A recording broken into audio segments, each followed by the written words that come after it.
The old Valerian had collapsed in the marketplace on Kepler Station. His carapace was cracked in 3 places, his bioluminescence faded to barely perceptible flickers, and his translator was cycling through error messages nobody bothered to interpret. Most people had stepped over him. Maya Chan was 17 and broke, a refugee kid working minimum-wage shifts at a starport cafe, saving credits toward a passage off-world where she might actually have a future. She'd been on her lunch break, eating a single protein bar she'd rationed from her meager wages, when she'd noticed the elderly alien struggling to rise from the marketplace floor. Nobody else had stopped. She'd helped him to his feet. No small task, given his bulk, and he'd mumbled something in a language her implant couldn't translate. His nutritional status was critically low. She could see it in the way his scales had dulled, in the tremor of his limbs. He was starving.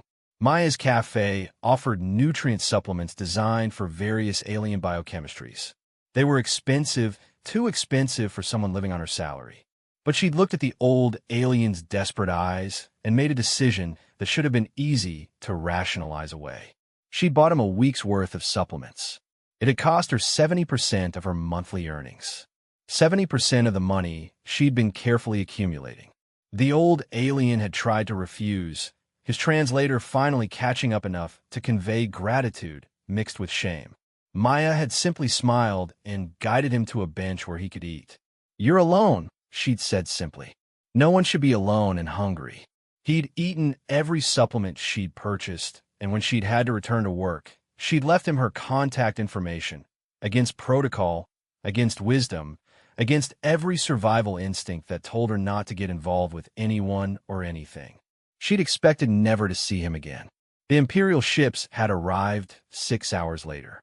They descended through Kepler Station's atmosphere with the kind of casual dominance that suggested no one would dare resist.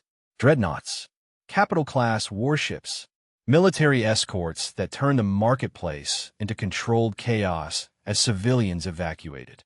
They'd come for the old Valerian. The soldiers who arrived at Maya's apartment were nothing like the local authorities.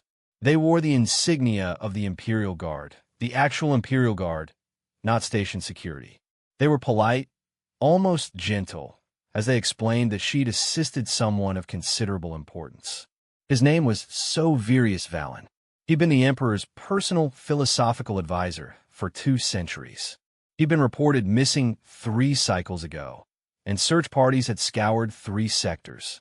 Apparently, he'd suffered a transporter accident, aged rapidly due to chronological displacement, and been left to die on a backwater station marketplace. And a human girl had saved his life. "The Emperor wishes to express his gratitude," the lead soldier had explained, extending a data chip toward Maya. "There are credits, substantial credits, a scholarship to any academic institution in the Empire, a position in the Imperial administration if you desire it." Maya had been trembling. "I didn't know who he was. He was hungry." "Exactly," another soldier had said, and there was something profound in her tone. "That is precisely why the Emperor values your action. You showed kindness to someone you believed was powerless. That reflects human character of exceptional merit." 3 months later, Maya stood in the Imperial Palace, having accepted a position in the Imperial Youth Council, a role designed specifically for her, created to ensure that perspectives from ordinary citizens could reach the highest levels of government. Sovirius had recovered fully. His scales had regained their luster, his bioluminescence had brightened to impressive levels, and his mind, sharp as ever, had become one of Maya's closest allies in navigating the labyrinthine politics of the imperial court. "Why did you help me?" he'd asked her one evening, as they worked on policy proposals together. "Because you needed help," Maya had replied simply.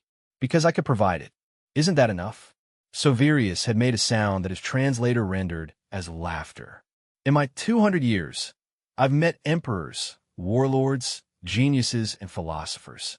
None of them understood something that you, a 17-year-old human, demonstrated perfectly. That true strength lies in caring for those who cannot benefit you. In the Valerian culture, we calculate every transaction. We measure worth by utility. You simply acted from kindness. Is that so rare?" Maya had asked. Among my people, it is nearly extinct, he'd admitted. But it seems to be intrinsic to humans. This is why I have recommended the Emperor forge stronger alliances with your species. Not for military advantage or technological exchange, but because you possess something we desperately need to remember, that a single act of genuine compassion can change empires.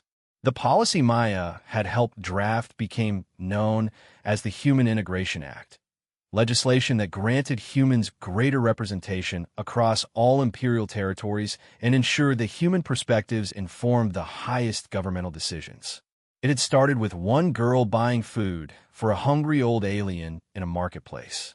Sometimes the smallest kindnesses created the largest revolutions.